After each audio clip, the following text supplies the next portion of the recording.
lo que por ayuda, ta si autoridad nang decidi cambia requisito ng padrenta, si claro, si análisis ta proba ko ito bom pa hasisay, ko ta razonable e responsável pa hasisay, lo que por ayuda ta, kuting mas ko 2 dias, may antes ta 3 dias pa hasi test de PCR padrenta Aruba, esa ayuda, pues ting mas oportunidad.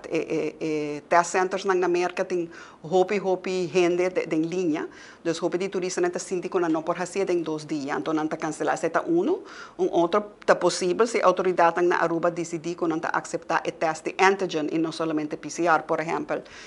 Na América, a CDC está aceitar antigen e não somente PCR para dentro da América.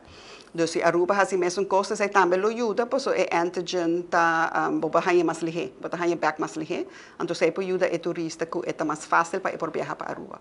Claro, nós temos compreensão para isso, que aqui está algo que as autoridades médicas, mas decidir que é algo responsável para fazer.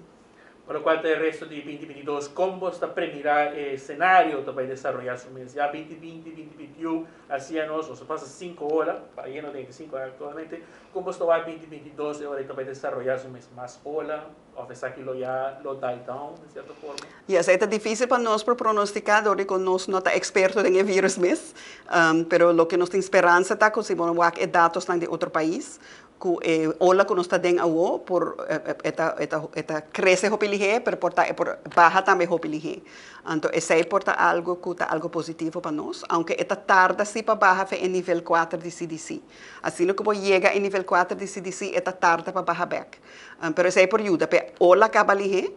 E se também mais ola está possível, você vai com o vírus está desarrollando, que tipo de variante também com esse está desarrollado no futuro.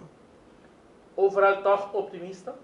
Ja, aqui, pues está aqui optimista pues promessa de pandemia está claro, se escucha com 2022, não tem com de verdade, mas não chega no 2019 back. Pero aqui você também pensa, importa não? Sim, o homem está querendo esperança tá, que nós por chega na, dus que a pandemia está desarrollando seu mês e chega ao final em 2022, nós não sabemos preciso que dia de 2022, claro, mas tem esperança agora. Então, que agora 2023, nós por considerar ano que nós por considerar normal. Então, tem uma esperança agora, mas claro, nós não estamos expertos de vírus, sim, mas de toda notícia que você atende de com a variante desarrollando, esta parte que nós por ter esperança.